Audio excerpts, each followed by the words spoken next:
のよ。本当に上っ面まだ裸じゃない、肌間違えた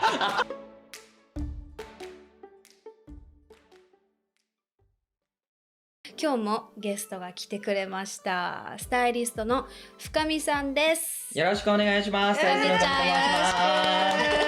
すごいわね、あなたたちラジオなのにセクシーな格好でやってるのね。私ラジオで呼ばれてきたらあなたたちがそんなハレンチな格好してるからどうしようかと思っちゃった。よろしくお願いします。今挟まれてるしね。そうなんです、お願いしますごめん、なね。んか谷間出しがちなんで最近なんか。すごいね、しかもなんだ2人揃ってなんでなの最近なんかそういう服多いのかも。確かにあと家だからこそちょっとこう露出多めみたいな、なんかその自分のためにセクシーをするって素敵でいいですよね。そうなんか本当にそれ自信をつけれる感じがして自分に。もうしょっぱなからもう素晴らしい。はい、じゃあチェーズ。あ、美味しい。このさスパークリング酒めちゃくちゃ流行ってるよね、外国に。あ、本当？これ私ドバイで飲んだかも。違うものだったらどうしよう。でも絶対そう。スパークリング日本酒。そう、スパークリング酒向こうだと。美味しく美味しい。美味しいの。しかも飲みやすい。本当にそう。まさにそれ。これ1個で飲めるからいいよね。なんかその普通のお酒とかだとさ、なんか当てが必要だったりとか、いろんなものと一緒にみたいな感じになるけど、これこのままいけるから結構楽。そう、お気に入りね。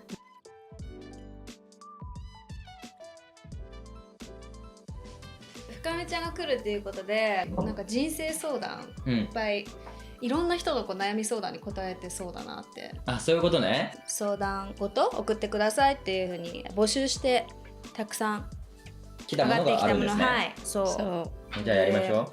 でも待って、その前に2人はどうやって出会ったの？私たちはニューヨークで初めまして。なんかこういろんなところですれ違ったりはしてたけど、実際こう食事を一緒にしたのがニューヨークでだった。そう、でもなんかすごい僕ベニさんってめちゃくちゃ怖い人だと思ったの。あー、出たそういうやつ。よく言われてるでしょ絶対。よく言われる。あなたも怖い人だと思ってた。何めっちゃ優しいじゃん。いやそうなんだけど、やっぱりさ2人とも多分若干人見知りじゃん。あ若干だけね。でもニューヨークでベニちゃんと初めてご飯食べてすごいなんかカジュアルな人でびっくりしたの。なんかもっとこんな美女だからふんって感じかなと思ったの。そしたら全然すごいフランクで。アメリカね。そうでもそうすっごい楽しかったの覚えてる。なんか深見ちゃんのね子供からのどうやって育ってきたかみたいな話を聞いて、すごい感動爆笑したの覚えてる。もうなんか話がもう映画にした方がいいんじゃないかって。いや私それ聞いてないかもね。そう、なんかちょっと複雑だったんで。今度聞かせて。でもなんかそういうのを聞いてくれたりとか、こういうなんか美人な人ってイメージですけど、やっぱりどっちかというと聞かれ慣れてるじゃないですか、いろんなことを。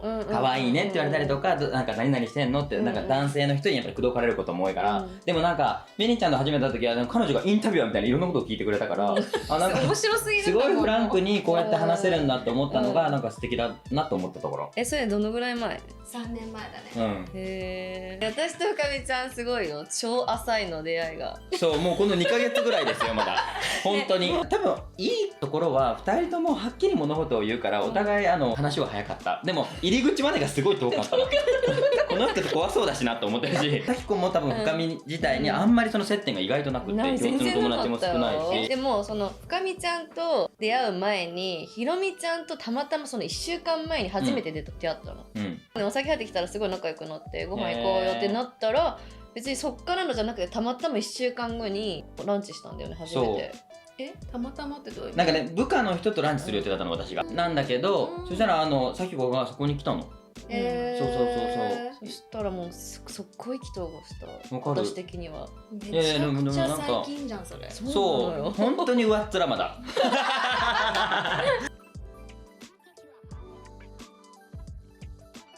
答えていく？答えていこうか。独占欲ある？独占欲あるのは悪いことだと思う？ですって。独占欲ある？深見ちゃん。すごいある。嘘、ウケる。すごいそれが醜いなと思いながらもすごいある時ある。私もちょっと深見ちゃんと共感するのが、その独占欲が自分の中でちょっとだけネガティブ要素あるかも。あ、すごい。だからコントロールはしてる。したいよね、自分を。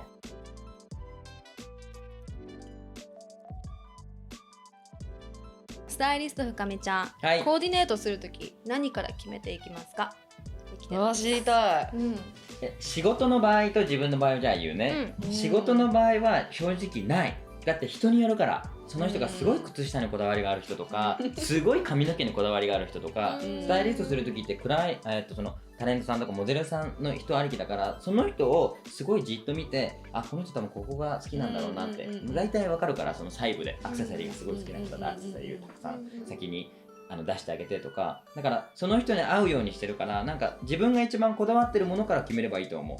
それが仮に世の中の陰のものとはちょっとかけ離れてたとしても、その人のスタイルだと思うから、それが一番素敵なんじゃないかなって私は思うからです。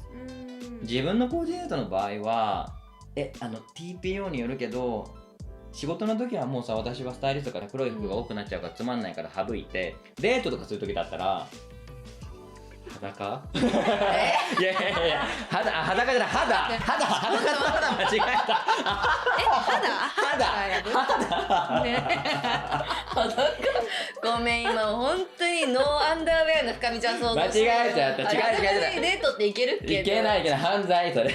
肌なんかやっぱりなんか、いやそれはなんか女の人でもいけないけど、胸を出すとか足を出すとかそういう話じゃなくて、なんかちょっと開放的な方が自分も盛り上がれるし、なんかお互いがいいのかなって私は思った。じゃあ今クルーネックだけど、V ネックでいく。そういうことそういうこと。あ、そういうこと。とかなんかそういう発想、なんかなるべくなんかその肌が全部隠れてるとやっぱりちょっと威圧感というか重い感じがするからと思った。へえ、なるほどね。だから真冬でもなんか軽く肌が見えてるもの、V 首でもシャツでも何でもいいけどっていうのをしてるかな。その方がなんか私は男だけど女性の人もなんか素敵かなと思うから。2人は、ね、なんかデートだったらやっぱちょっとデコルテ見せる感じで選びがちだもんな、私は。